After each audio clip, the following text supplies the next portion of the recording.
kita kembali ke latihan soal hukum Kirchhoff. Perhatikan rangkaian listrik berikut ini. Ini ada rangkaian listrik, ya.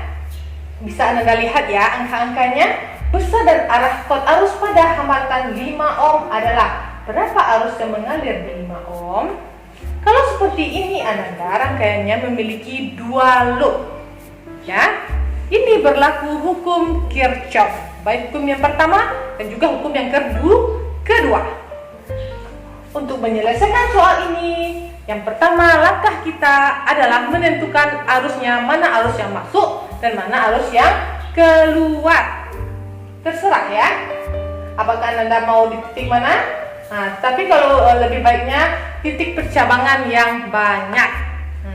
Bu, misalkan di sini ada titik P, ini ada titik Q, ya.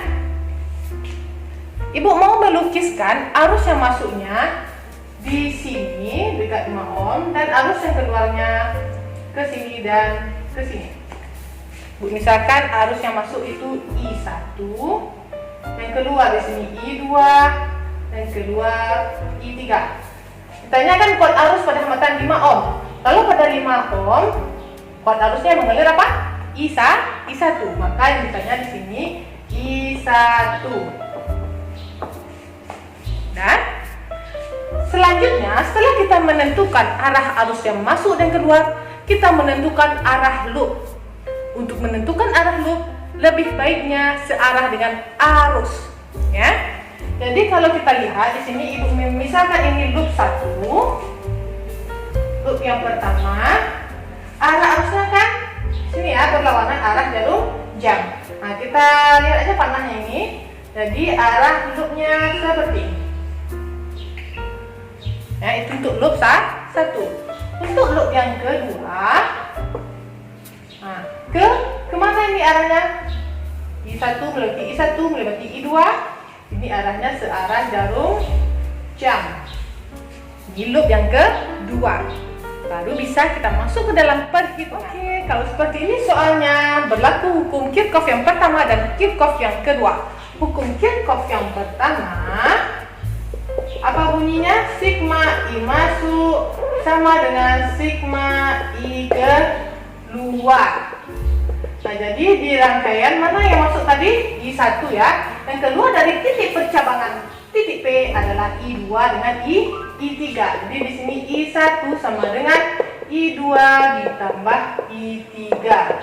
Persamaan kita yang pertama ya. Kalau Ibu ingin mencari I2 bagaimana? I2 sama dengan pindah ini ya, I3 ke depan, I1 dikurang I3. Lalu selanjutnya berlaku hukum kedua Kirchhoff. Kita lihat yang pertama loop 1 terlebih dahulu. Loop 1. Anda masih ingat? Rumus dari hukum kedua Kirchhoff, E ditambah sigma I dikali R sama dengan 0. Ini rumus untuk hukum kedua Kirchhoff. Anda ingat-ingat. Nah, E itu sama juga dengan tegangannya, sumber GGL-nya. Artinya penjumlahan GGL-nya ya, atau tegangannya yang ditemui oleh arah loop terlebih dahulu, yaitu positif E3. Lalu dia berjalan ke sini. Nah, sini ketemu negatif E1 karena yang garis yang pendek itu menandakan kutub negatif. Makanya ini negatif E1 ditambah sigma I dikali R.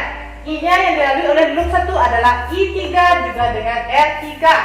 I3 dikali R3 ditambah, nah lalu loopnya melalui juga R3.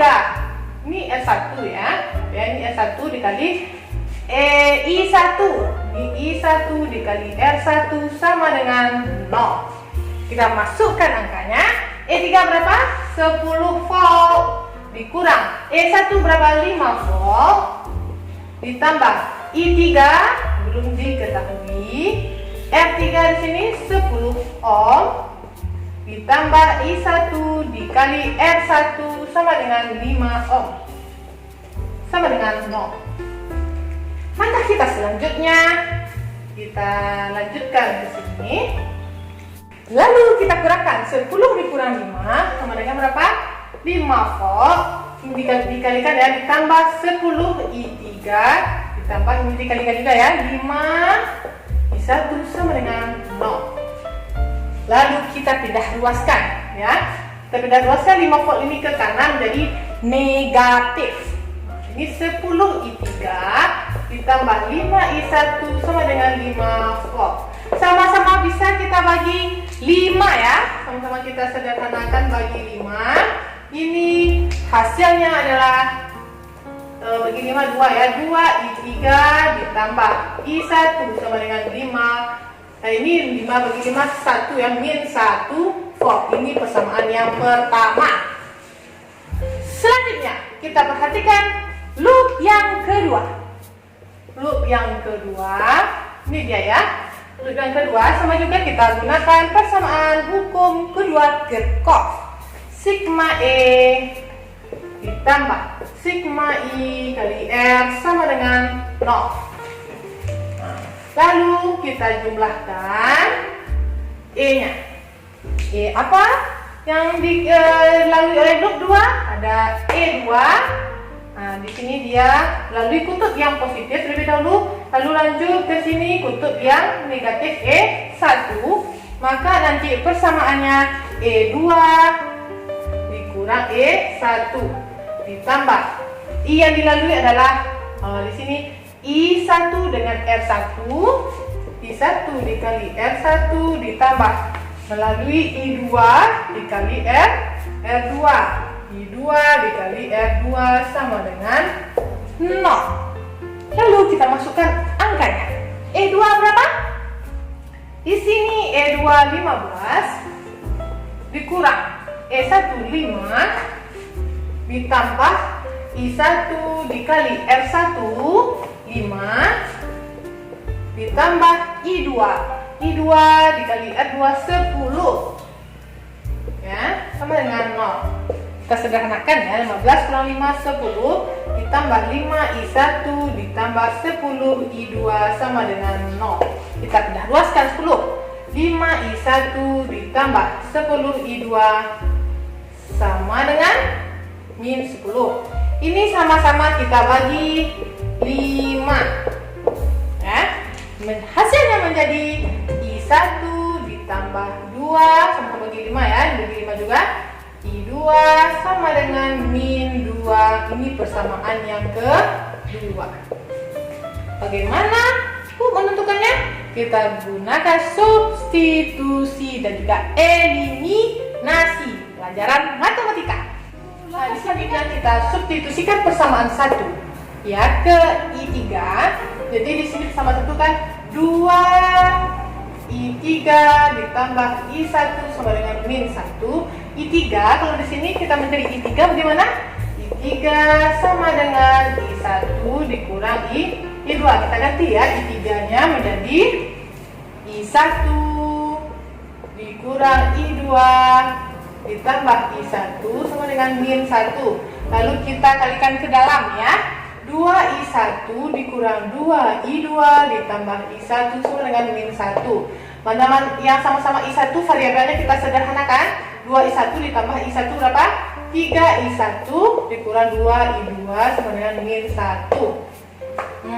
Lalu kita eliminasi dengan persamaan yang kedua ya. Kita eliminasi. Nah, jadi di sini I1 kita bagi ini ditambah, kita masukkan di sini I2 sama dengan min 2. Kita eliminasi supaya kita ingin mencari I1, maka kita hilangkan I2 ya. Nah, kalau kita menghilangkan I2, ini tandanya menjadi positif. Lalu kita jumlahkan. Min 1 dikurang 3, min 3 sama dengan, ini habis ya, min 2 ditambah 2 habis 0. Ini menjadi apa? 3I1 ditambah I1 4I1. Maka I1 adalah 4I1 sama dengan min 3. I1 sama dengan 3 dibagi 4 sama juga dengan min 0,75 ampere. Apa artinya negatif? Negatif artinya tadi kan arahnya kan kita tentukan sembarang ya. Ibu menentukannya ke atas. seharusnya arahnya ke bawah. Maka min itu menandakan arahnya bukan dari Q ke P, tetapi dari P ke Q. Jadi arah arusnya dari P ke Q. Sampai di sini adalah good.